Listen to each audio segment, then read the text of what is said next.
Take 20.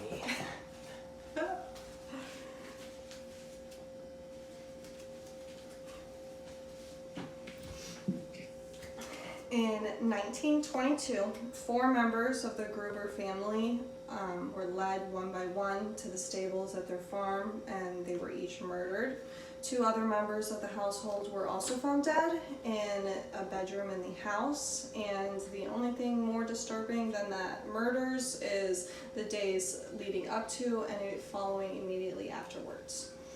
So there were signs in the farmhouse that something bad was going to happen days before the family was brutally beaten to death, and till this day nobody has discovered who was responsible for it. I believe that there would be 2 types of people, those that love to watch marathons of killings and those that find it too disturbing. So if you're somebody that enjoys true crime TV and murder podcasts, then this story should fascinate and frighten you.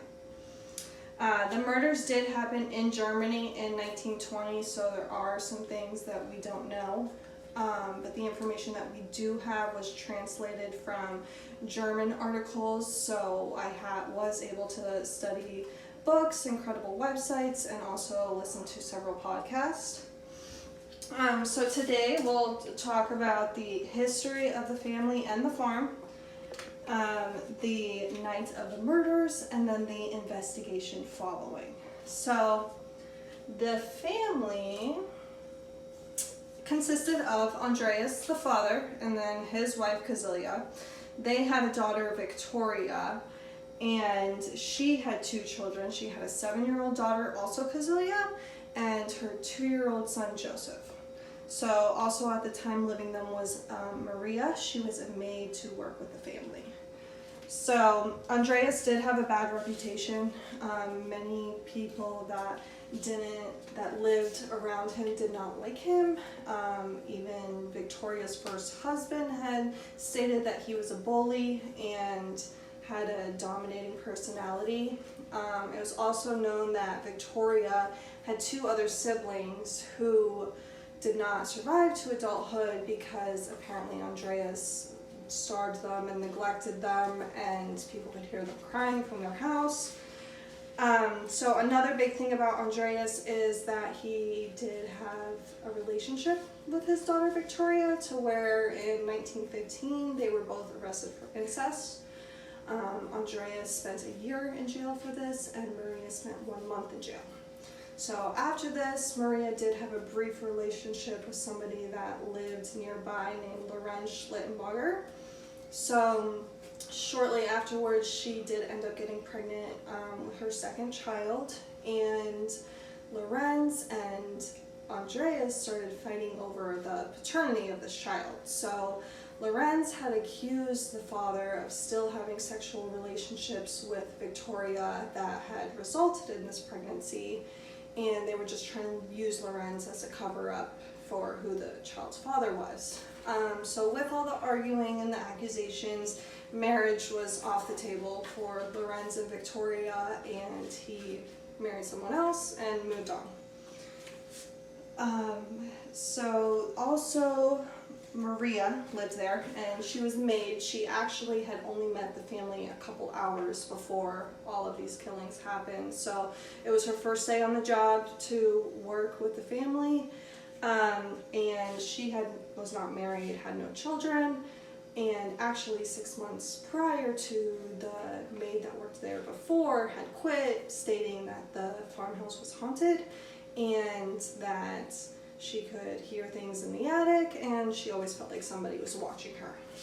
So now that you know a little bit, and the farm. So the farm was located in Bavaria, Germany. It was behind woods and very secluded, and gave the family the privacy they kind of like to keep to themselves. So it's also a small town, so a lot of people knew everybody's backgrounds and stories. So the family did start to tell neighbors and people in the town about some suspicions they were having.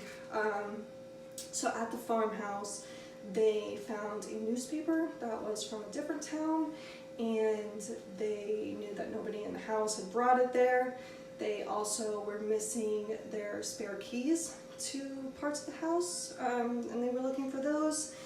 And they could always hear sounds in the attic, and they did search it, but they could only find some straw, so they didn't think that anybody was actually up there. One of the things that creeped out the family the most was they could find footsteps leading into the house, but never any showing that the person had left. In the snow. Alright, so now that you know a bit about the people that lived in the household, we can talk about the night of the murders. So it did take a while for people to find out about what had actually happened at the farmhouse. People were believing that the family was still living at the house. They said that they could see the smoke coming from the chimney and all of the animals were taken care of. It wasn't until the family had missed church on that Sunday, and then the younger Kazilia had missed school the following Monday, and really the mail delivery had noticed that the mails and letters were just piling up and nobody was bringing them into the house. So once Lorenz had found out about this, himself and two other men that lived in the area had gone over to the farm to see what had happened to the family. So when they went to find out what had happened, they first went into the farm and they just see all these bodies stacked up on top of each other in the hay. They could tell that they're just way gone past the point of being able to be helped. So Lorenz picks up the first body, and it's Andreas Gruber. And then he grabs younger Kazilia, and he actually moves her over to the side of the wall. And then there was also the older Kazilia and their daughter Victoria. So the other man ran into the farm and told Lorenz that he needed to stop touching the bodies until any of the cops got there, and he responded that he was looking for his son. So they did go into the house after that and found Joseph, his son. So the 2-year-old was also found dead in his crib, and Maria was found in the bed, and they were killed the same way as the rest of the family. So they did do autopsies in the barn, actually, a couple days following, and they know that each family was beaten with a tool, a farming tool. They would think that one side has a point and one side is more blunt. Each family was hit in the face, even the 2-year-old, and the back of the head. Their bones were exposed and faces were caked in blood, and it was a pretty horrible scene. They did also note that Victoria had marks around her neck showing that she was strangled, and that the younger Kazilia actually was injured in the jaw and had a wound on her throat, but she did not die from these injuries. She survived for a couple hours and later died of shock. So they believe this because she had clumps of her hair in her hands, so it kind of showed that she had laid there for a while suffering. So now that the bodies were found and the police were coming to investigate and search the property, what the police came to find was that nothing in the house was really missing, so they could kind of rule out the motive of anyone doing a robbery. There were a couple things shifted around in Victoria's room and a wallet that was emptied, but still found valuables in the room, even from the maid. She hadn't even unpacked her suitcase yet. It was still, everything was just on the bed.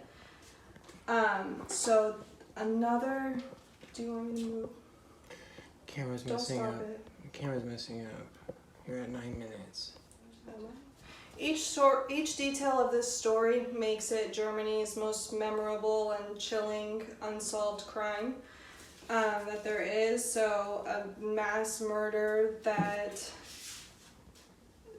was sensed in the home days before, and still the person lived their entire life and never got caught for doing it. So today we went over the history of the family and the way that they were all murdered, and who could have possibly done it. So I would just say that if you ever hear footsteps or think someone's living in your attic, I would probably take it seriously. Thank you. Jeez. Did it end? This camera's messing up. So they found that, and another theory would be that Andreas, the father, had killed everybody in the family and then killed himself. But they could tell that none of the wounds were self-inflicted, so they ruled that out. I would think the creepiest theory is that it's somebody that doesn't know the family and just started living in their attic months ago and watching them and was mad enough to slaughter everybody in the house and then continue to live there a few days afterwards. So they did close the case. They weren't able to find anybody that they could convict of the murders. Years later, throughout the years, they've reopened the case and investigated a couple times. Still nobody has been found. So I'm not gonna go there. So each detail in this story